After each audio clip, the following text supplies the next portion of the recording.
Hi guys, Dr. Vanderklei here. Dr. K.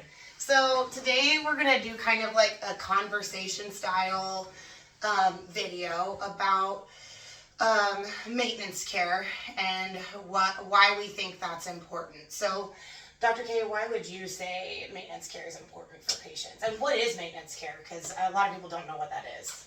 I would recommend maintenance care to patients. One, just to kind of make sure that those small things that happen during life, when you sleep weird, you twist wrong at work, those small things don't turn into big things.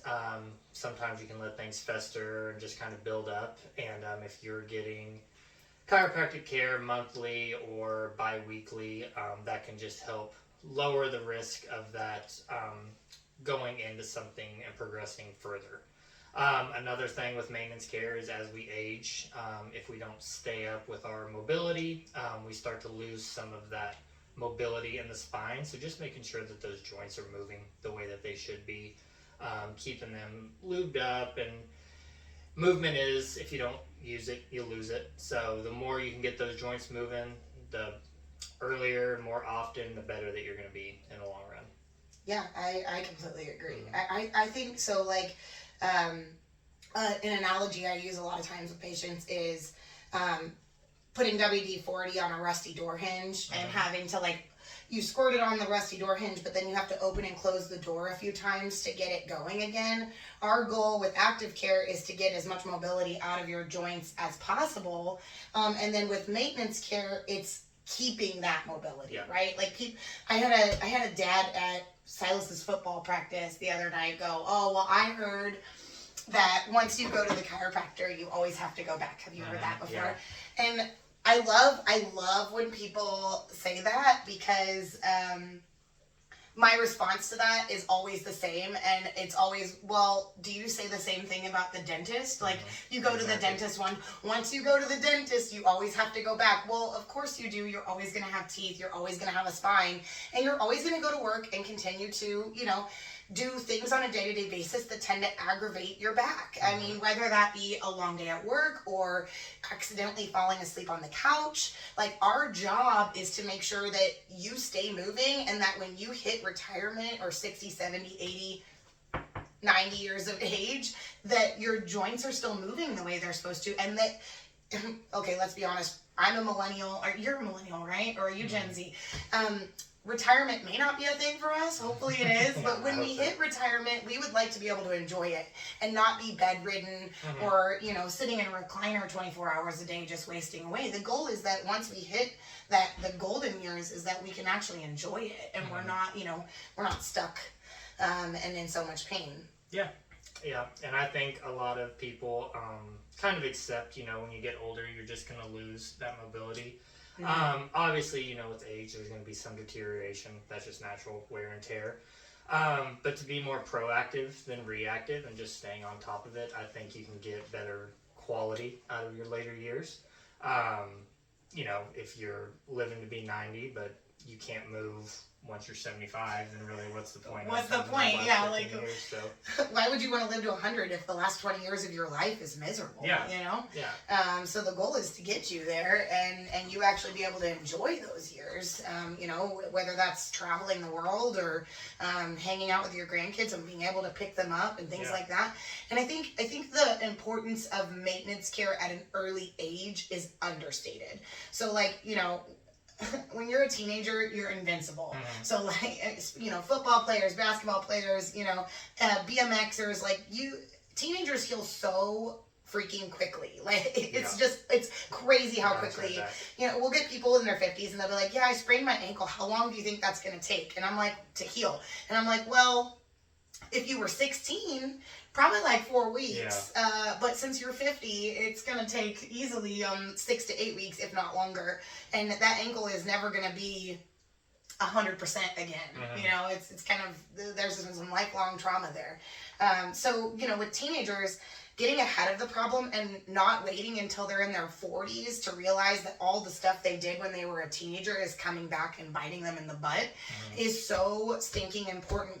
Like, we have kids that come in for sports physicals. We've got scoliosis. We've got severe foot pronation. Like, these kids are heavy duty athletes and they want to go to college, under a sports scholarship, but they've got all these biomechanical abnormalities, whether that be scoliosis or their knees, like their feet are pronating, so their knees are having to take a lot of excess trauma.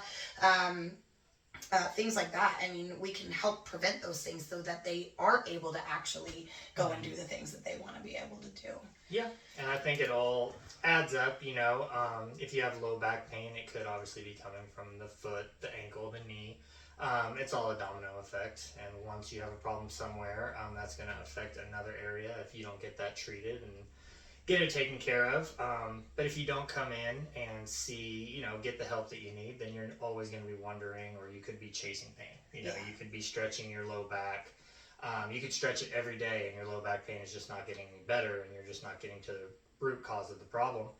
But you're never going to find the root cause of the problem if you don't go get treatment and have someone that actually knows what's going on. And I think, the definition of insanity is doing the same thing over and over again and expecting different results. Yeah. Like that's pretty big. I'm trying to think of anything else that's like, so I think one of the things that drives me nuts, I love working, co-treating with like primary care and orthopedics and neurology and everything.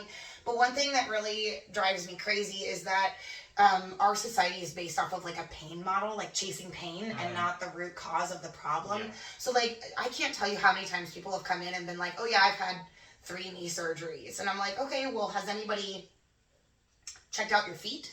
Like you have severe, osteoarthritis of your knee. Has anybody figured out why that's present? And then we'll scan their feet and their feet will be flat as a board. And it doesn't matter how many knee surgeries you have, you're going to have to continue having them if the root cause of the problem, it still exists.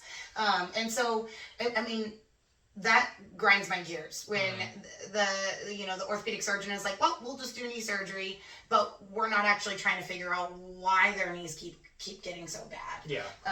So 5 to 10 years, you're just going to be right back with the same problem. And there's this protocol that you have to go through with back pain within the medical community, and it typically looks like you go to your primary care doctor, and their first thing is, oh, well, have you been taking ibuprofen? Most people have at that point, otherwise they wouldn't be at their doctor. And then the next step is, okay, we'll prescribe you Flexeril, cyclobenzaprine, we'll prescribe you a muscle relaxer. And that normally works really well for a couple weeks. Yeah.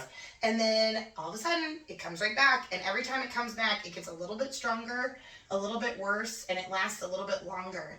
And then you go back to your primary care doctor, and they send you back to do 6 to 8 weeks of physical therapy, which does normally help. It just doesn't permanently fix the problem normally.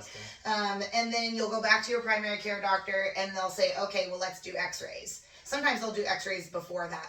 But x-rays, if there's a disc issue, they're not going to show anything. No. X-rays is only going to show some disc degeneration, but they're not going to show where the disc actually is. And the severity of it. Yeah, and the severity of it. Like, is it actually poking into the spinal cord? You're not going to get that till you get an MRI, but good luck getting an MRI right off the bat, because those suckers cost a lot of money. Yeah, a lot of and so hoops. They're going to make you jump through all the hoops before you actually get, your insurance company is going to make you jump through all the hoops before they actually get that MRI. And so you do 6 to 8 weeks of physical therapy. It's better, not gone. So you go back to your primary care doctor and they're like, okay, well, let's do corticosteroid shots. So then you'll do shots. Shots typically work pretty well the first time, and they last for about 4 to 6 months. And then you'll get a second shot, and it'll work okay, but not as good as the first time, and it won't last quite as long. And then you'll go back for the third shot, and it really typically won't work at all. Yeah. And then that's when they're like, okay, well, let's do an MRI. And you're like, oh my gosh, but from the time that you actually presented to your primary care doctor with pain to the time you get an MRI is so long. It's like a year, typically. And meanwhile, specialty providers like Dr. K and I, we're sitting here like, why weren't we the first course of action? Like, why weren't we even considered in that? Because breaking up that joint restriction in your spine, a lot of times, and realigning the spine, trying to get pressure off that nerve, our decompression tables, which you can kind of see the handlebars for in this video, they help press those discs in your spine. We do a lot of rehab type exercises and stretches. And sometimes you can avoid all that hassle by just going this see the right portal of entry provider first, right? And, everybody has a right to, at least somewhat dictate their own health care. Some people are scared of us, which I say, if you're scared of us, it's probably because of a lot of the YouTube videos that float around with, the ring dinger and some of those chiropractors that are pretty aggressive. And I think what's important to realize is that every doctor is slightly different. And, everybody's had a bad experience at the dentist. I mean, we have patients here that are longtime patients that had a horrible experience with a chiropractor in their past, but they love us.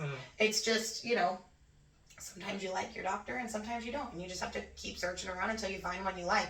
And I think typically what I like about our practice is that if you don't like the way we're adjusting, just tell us and we'll modify it and figure out what works best for you. Not everybody wants to be adjusted like it's WWE SmackDown.